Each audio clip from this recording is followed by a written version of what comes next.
you know, what really made me say, you know what, I'm done with this whole Hebrew Israelite thing was when I got out of the camp, I began to research the early Christian church, because you know, that's a very important piece, you know, of that anybody who, you know, you want to call yourself a Christian, it's very important to study the you know, the early church history, you know, to figure out, you know, what was it that the disciples taught and what was it that was being followed, you know. And so that's what I began to research.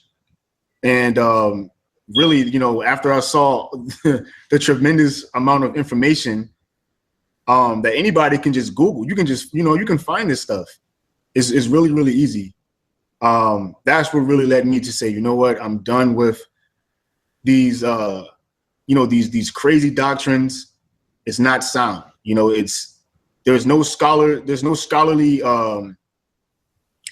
efforts, you know, put into these Black Hebrew Israelite doctrines, and it just doesn't stand. It all falls apart, you know. So that's really what made me, that's really what made me say, you know what, I have to get out of it. I have to be done with this. You know, I can't keep claiming something that cannot be proven, you know. But IUIC and other camps will say, no, we got the scriptures on our side. All we have to do is bring forth the word of the Most High. It speaks for itself.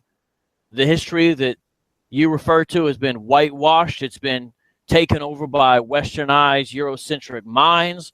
And so we have our own scholars, and we've uncovered the truth about history. That's there if you just look hard enough, you know.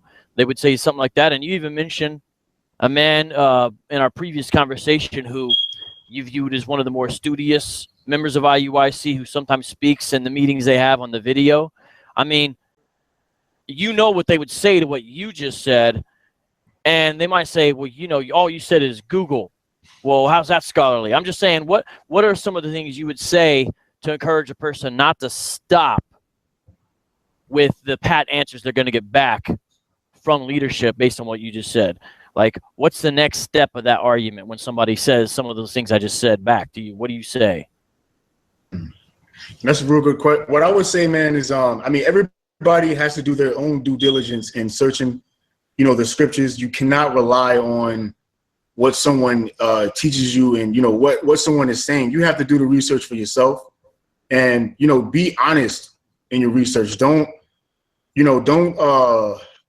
look to find information that's going to, you know, just back up your particular doctrine and what you're trying to push, but, you know, do honest research. And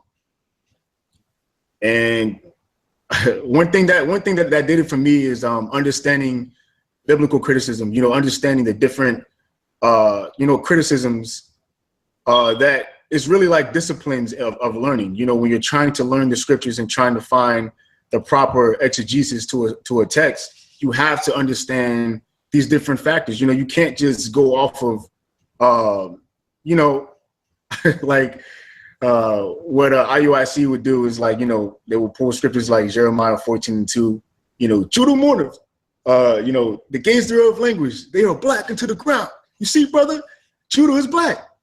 But it just looks really silly, because to anybody who studies Hebrew, or to any layman who simply knows how to navigate through, you know, through a interlinear Bible or anything, they could easily look up that Hebrew word and see that it's a verb. It's not an adjective. You know, they can see that that word for black there is not literally talking about your skin color, but it's talking about a condition of, you know, of you being in a state of mourning. You know, but you have camps like IUIC, they still to this day, they push that scripture, even though it's been refuted, even though it's been critiqued, they still push that wholeheartedly, you know, with pride.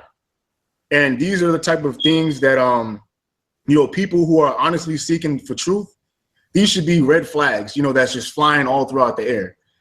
When you are diligently searching the scriptures, you know, these are things that should be flying all throughout the air, you know. And so those are the things that should help you. You know, do not follow, you know, don't just follow something because somebody has a big beard. They might be muscular, with a beautiful garment and they have a deep voice. Don't be swayed by that, man. You know, don't be swayed by the authoritative voice and gestures. You know, don't fall for that. So by comment